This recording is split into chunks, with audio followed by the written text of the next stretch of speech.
Okay, we'll start recording. So this is going over the Chapter 4 mixed FIP. The first one we've got Peter Pan or Tinkerbell or somebody hanging on cables. And what you have to remember is that in your free body diagram there are essentially three forces acting on Tink. You have force of tension 1 and 2, and you have the force of gravity, which is equal to her mass times gravity. What you have to be able to do to get a sum of forces on this is to break apart that force of tension into a force of tension on the y, and I should do that in two different colors, and a force of tension on the x.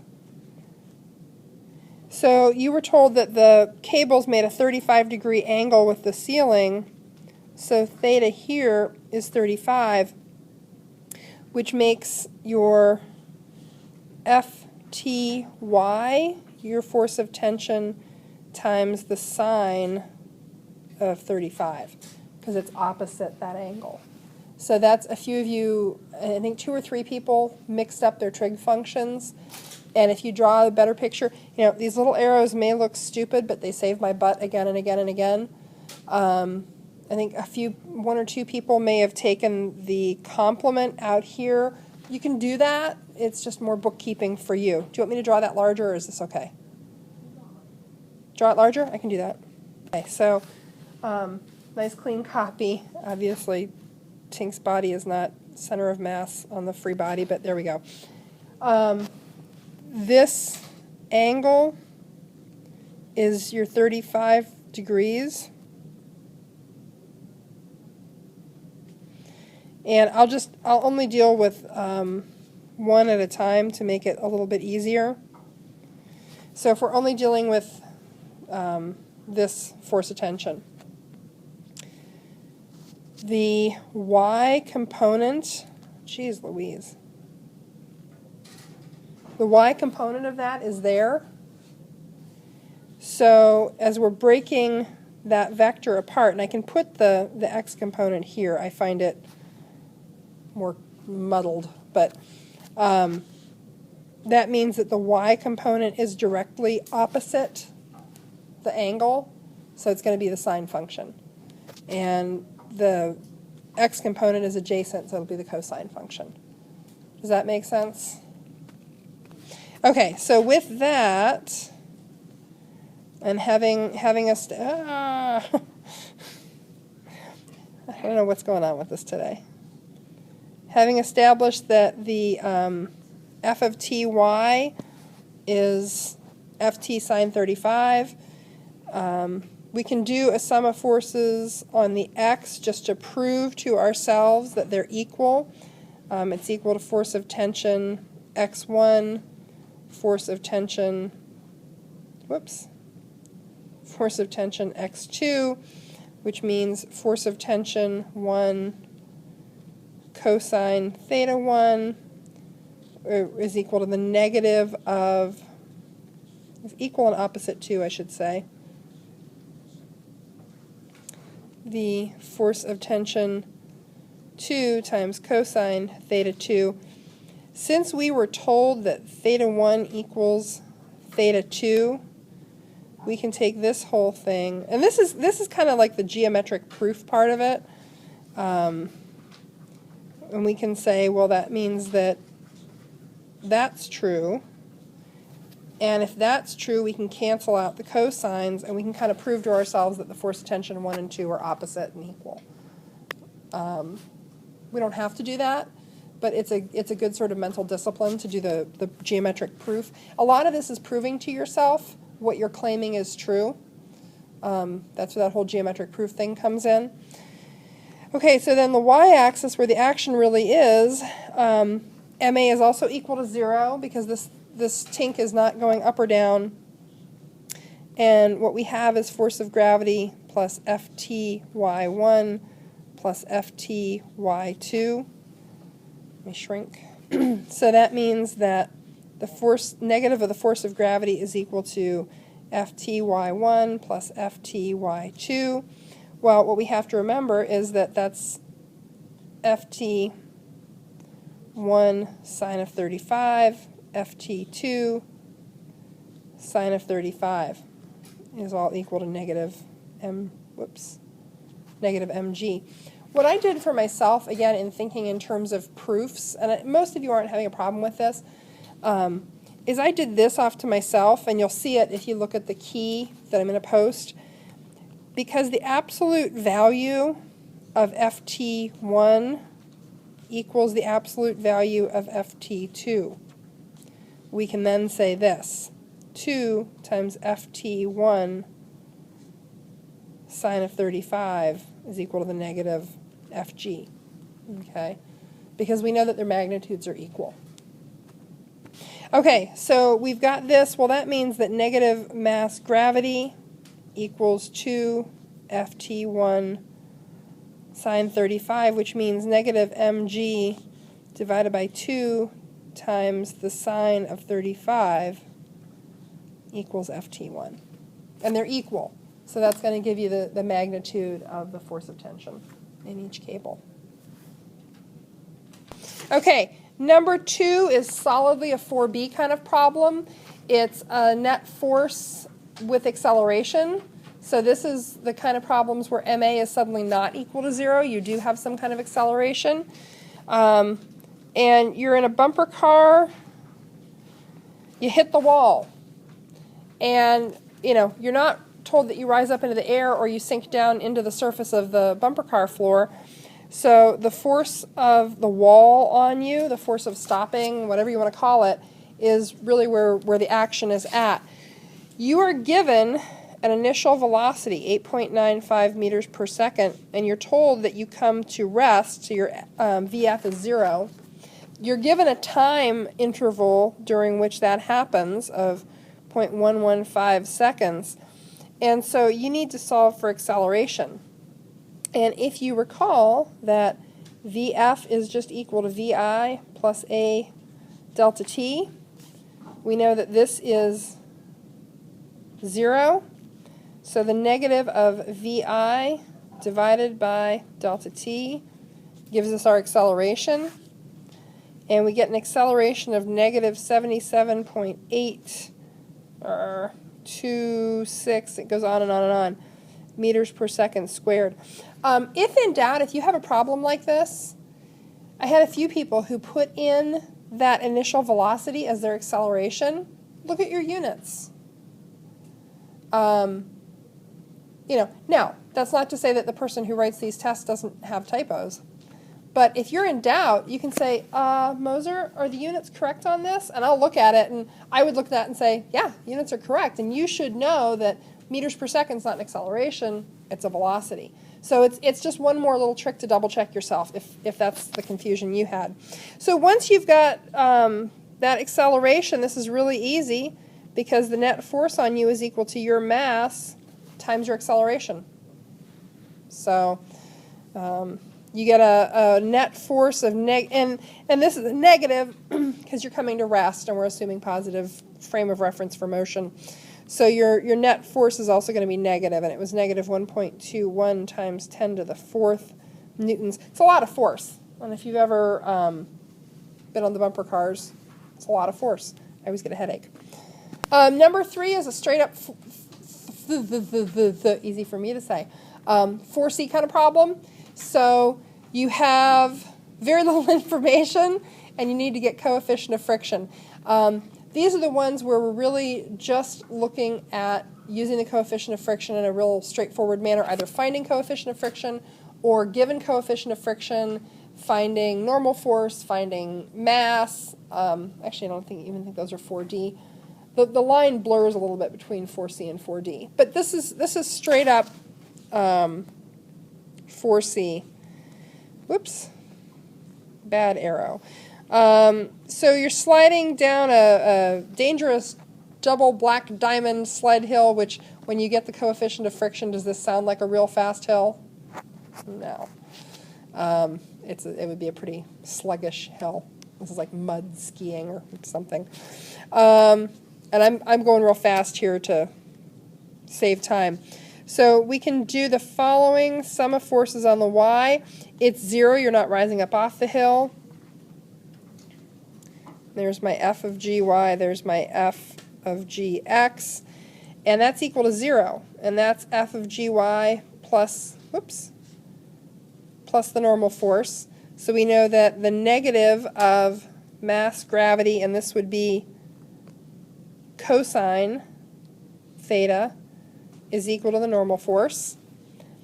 And on the x-axis, it's also 0 because you're at constant velocity, which is crazy, but hey, that's what you get some days. So f of gx plus fk are all the forces you have on the x-axis. So this would be negative mass gravity sine theta equals fk. Well, we know that mu k is equal to fk over fn, and you have substitutions for both of those. This is the part where it's like doing a geometric proof. You're proving the following, that this is negative mg sine theta over negative mg cosine theta, which means that mass gravity crosses out, which means the whole darn thing equals tan theta. Now, you can use, and some of you did all the math and multiplied mass by gravity and all that stuff, and that's great. But take it to the simplest algebra you can, if possible. However, you have to prove that mu k is equal to tan theta here. So you can't just write mu k equals tan theta. Show me the algebra. Prove it to me. And so the mu k on this one was 0.87, which is not a fast sled hill at all. That's like sledding on sandpaper. Number 4, the beast of the beasts. This is awful. This is terrible. It is. I wrote the darn problem. It's awful. I had to go back and double check myself. So we can cut to the chase and say that the answer is 2.68 times 10 to the third newtons is the force that you have to apply. Good. I want to see your work on that. So what we have is okay. So we have the boat. We have force of gravity. We have force of kinetic friction. We have normal force. And we have you crazy little whatever this makes you, pulling the boat around by your teeth. So you have the applied force, and of course it's broken down into an x and y component.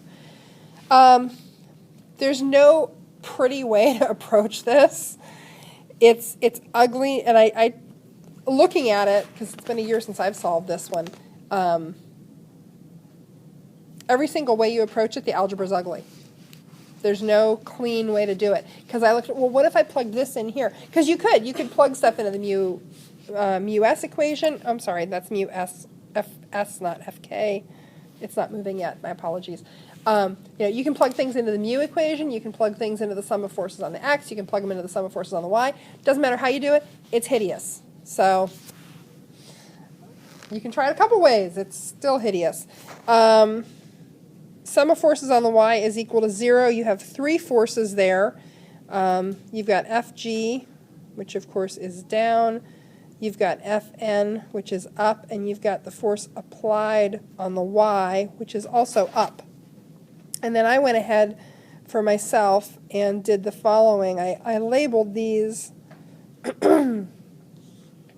or did the expressions immediately. So mg plus fn plus f applied sine theta is equal to 0. And knowing that I was going to have to, I actually, when I started this, I didn't solve that for anything. I walked away from it because I wasn't sure if I would solve it for Fn or if I would solve it for F applied sine theta. So I left it alone for a moment, and I dropped down to do this. Sum of forces on the x is also equal to 0 because it's not moving yet. And that's the force of static friction plus the force applied on the x. So Fs is equal to the negative force applied cosine theta. Okay. And then, and like there are multiple ways to solve it. Obviously, Tarek found a much prettier way than I did, because there was not nearly the page of algebra that I had, so I want to know his secret. I really do, because like I used to, my first 2 years teaching physics, I always offered a bonus if you found a more elegant, simple solution than I had. And I had to give that bonus a few times. You would get 1 bonus point on the problem. So, okay. I wouldn't follow me. I'm sure it's just 1 in a million chance. Well, it could be, but, you know, maybe you found something really elegant too. Because it happens. Okay, so I've got that. I went ahead and I thought for a moment this would be cleaner, and then I realized no, it was just misery no matter how I did it. So I put this in here, which of course is going to indicate a double substitution. Okay, so that gives me, mu s Fn equals negative force applied cosine theta. If you had errors, are you in the same place I am? Okay. So then we do the second substitution. So I got to this point and I said, well, okay, let's solve this then for Fn. And what I was trying to do was minimize issues with signs, because that's where the big boogers come up on this stuff. So I left Fn alone, which may or may not have been a good decision, and I did negative f applied times sine theta minus mg equals Fn. So then I have my second level of substitution to go in here for Fn. Initially I had thought like, oh, I could get all my f applieds on one side, but you can't. You're going to have to manipulate it. And again, unless there is some really elegant, simple thing that I'm missing. So mu s times the quantity negative f applied sine theta minus mg equals negative f applied cosine theta. Now to me, this looks ripe for sign errors. This looks like exactly the place where I screw up. And this is actually the next step is where I went off and did a thought experiment to prove to myself that I was okay. But we'll get to that in a second. So you have to go ahead and distribute the mu s. So negative f applied sine theta mu s minus mass gravity times mu s equals negative force applied cosine theta. Well, now I have the opportunity to take this piece and move it across the equal sign. So we've got this, negative mass gravity mu s equals negative force applied cosine theta plus force applied sine theta mu s. At this point, I can factor out force applied, and that's what I'm going to solve for. And so that kind of gives me my path. So negative mass gravity mu s equals force applied times the quantity of negative cosine theta plus sine theta mu s. And now I can take this entire expression and divide the other side by that, which gets rid of all this, and I'm left with mu s by itself. And of course, the trap in this one is all down here. You've got a negative plus something that's going to be a positive. Is the magnitude of that going to be correct? That's the part that I was concerned about when I was solving it, because hey, I'm solving these things too. I'm just as prone to making mistakes as you are. What I got first time through, negative 2,675.53, on and on and on, newtons would be the force applied. Now, I was concerned with the fact that I was getting a negative force when looking at my free body diagram. It appears to me that force applied should be a positive number. So I saw that, and it made me nervous.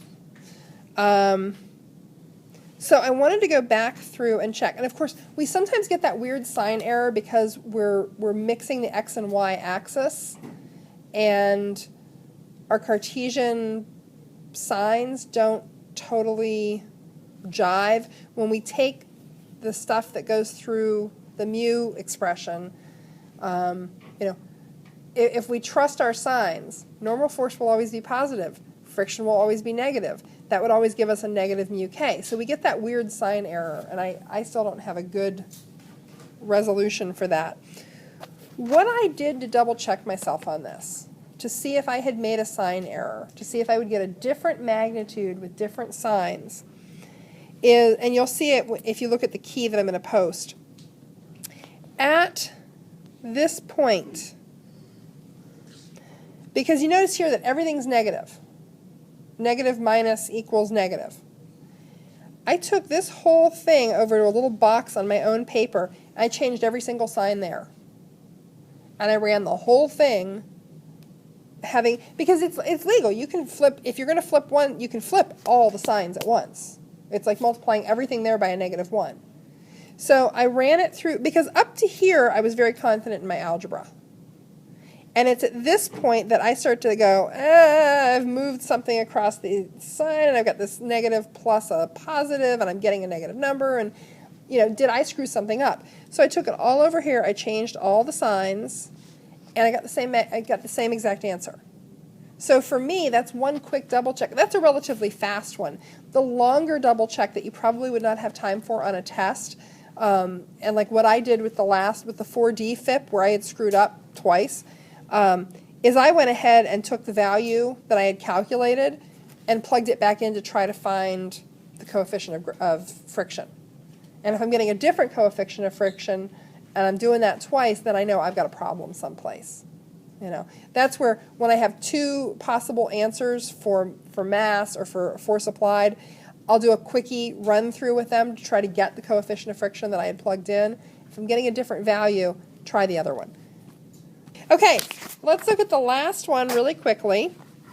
So you've got to, and you've all probably done this. You set something down on a slope or a ramp, and you hold it in place.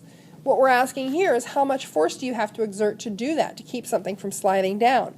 So what we have is an object on a sloped surface. Whoops, there we go. So we have the force of static friction, we have normal force, we have F of G, and this is all at, what was it with me in 41 degrees on this thing? 45. Sorry, yeah, 41. So we've got F of Gx, F of Gy, F of G, I'll get that 41 out of there because it's distracting. And this, of course, is mass gravity cosine theta. This is mass gravity sine theta. But where is this additional force that you're applying? Down. Yeah, you're pushing on the box. And in things like this, most of these are real life situations. So you can actually think about, well, if I had a box on a slope and they needed to stop it and I couldn't just throw my foot in front of it, I could push down on it. And remember what perpendicular means, remember what parallel means, things like that. So this is my force applied, and this is what I'm solving for, how much force is necessary. So doing a sum of forces on the y-axis it's 0, it's not rising or falling. F of Gy plus the F applied plus normal force.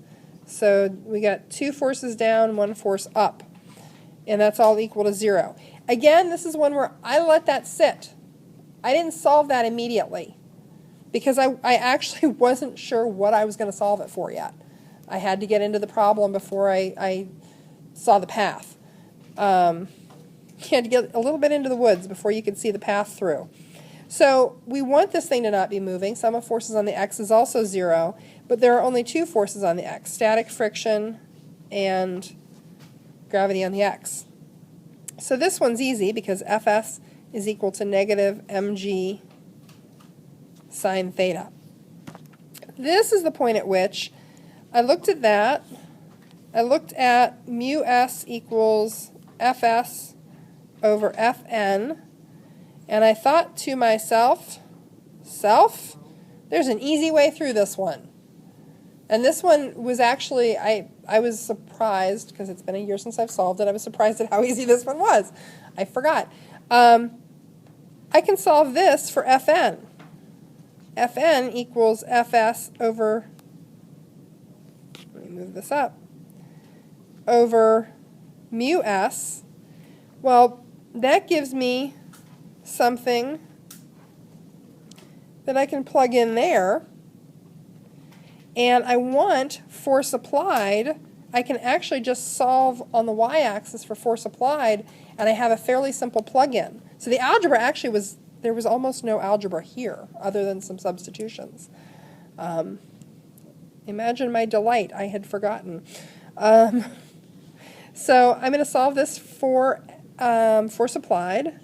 So I went ahead and, again, to keep my pea-brain from making stupid mistakes, I went ahead and just moved the f applied across the equal sign, because it means there's only one sign that I have to change, and it's an easy flip at the end.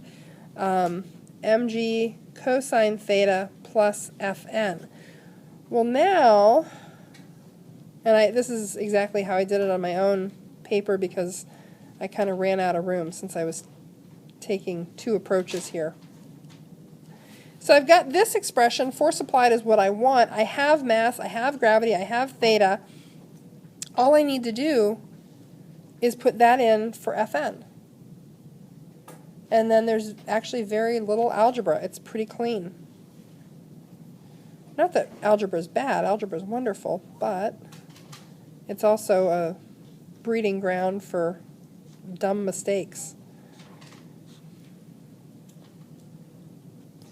Which means, of course, that we can sub in mass gravity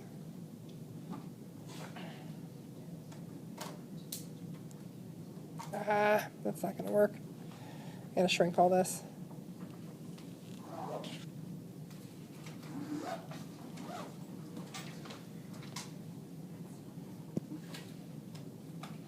So I can take this whole thing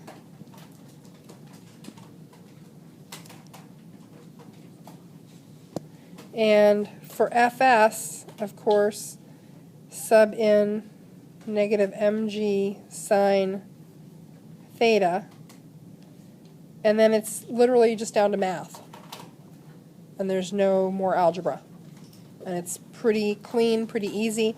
So the negative of the force applied comes out to be, so negative force applied equals 251.92, etc., etc. So you get 252 newtons. And I will post the key in glorious detail. Multiple choice tomorrow. I can stay for a little bit of tutoring tonight if anybody needs me to, because I had nobody last night, so.